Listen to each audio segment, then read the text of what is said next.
The dusty red earth of the Australian Wildlife Sanctuary baked under the afternoon sun as Linda took a deep, shaky breath outside the lion enclosure. 8 years. It had been 8 long years since she'd last seen Marvin, the lion cub she'd rescued and raised as her own.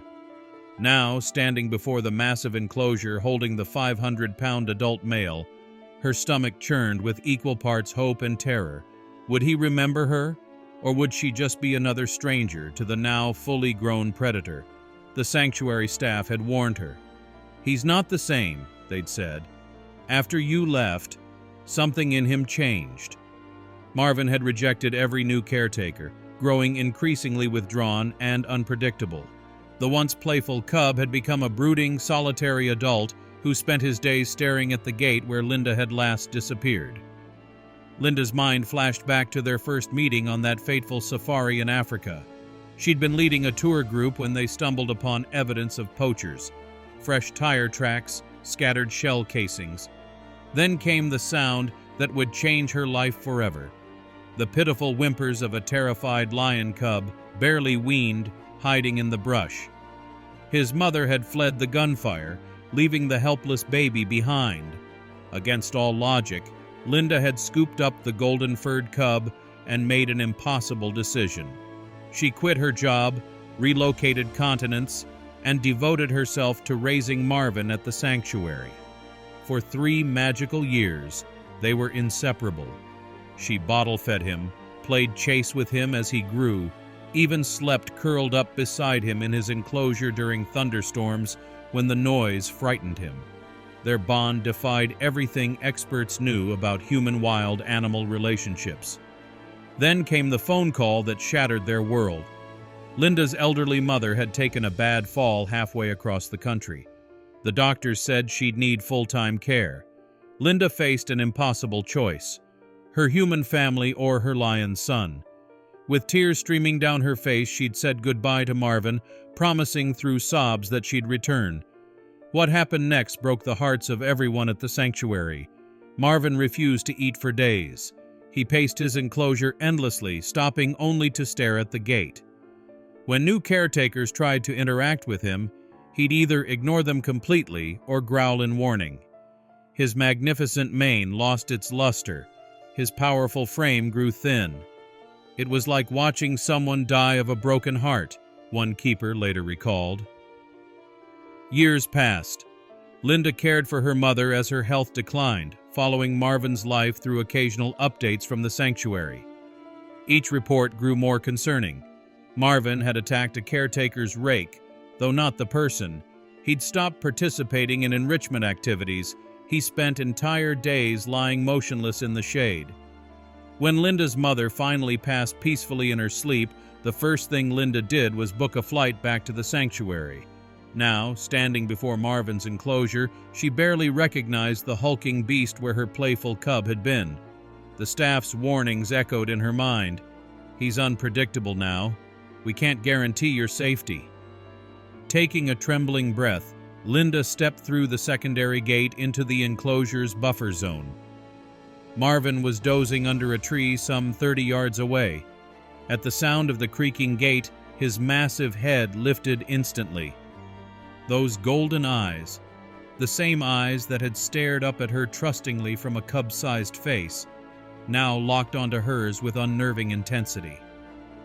A low, rumbling growl vibrated through the air as Marvin rose to his full height. Linda's pulse pounded in her ears as the lion began moving toward her with that terrifying, effortless grace only apex predators possess. Behind her, she heard the sanctuary staff readying tranquilizer darts. Then, when Marvin was just 10 feet away, something miraculous happened. His nostrils flared as he caught Linda's scent. His entire body froze. The growl cut off abruptly. And then, a sound no one present would ever forget, a soft, kitten-like whimper escaped the massive lion's throat as he recognized the woman who had raised him. What happened next blurred in Linda's memory. One moment she was standing frozen. The next, 500 pounds of pure muscle and fur was knocking her gently to the ground, Marvin's enormous paws carefully avoiding her body even in his excitement.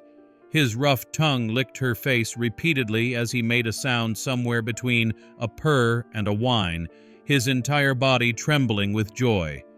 Tears streamed down Linda's face as she wrapped her arms around his neck, burying her fingers in his thick mane exactly as she'd done when he was small. The sanctuary staff stood in stunned silence.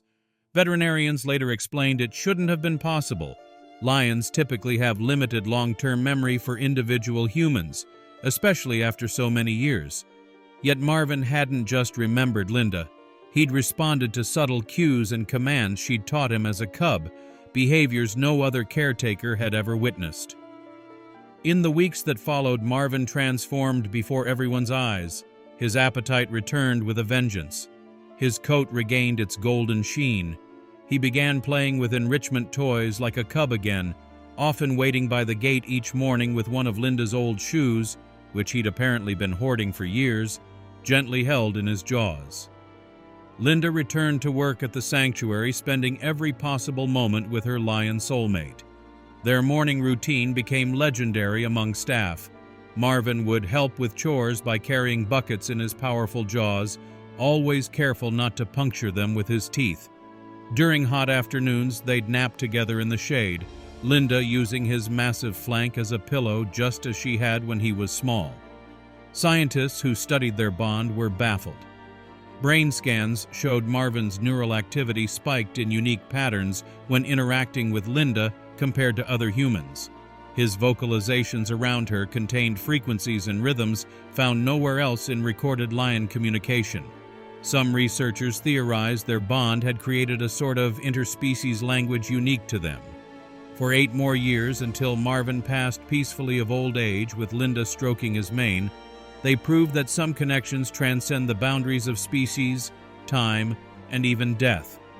Today, visitors to the sanctuary can still see Marvin's favorite basking rock, now bearing a plaque that reads, "Here sat Marvin, who taught us that love leaves marks not just on the heart, but on the very soul, whether you walk on 2 legs or 4.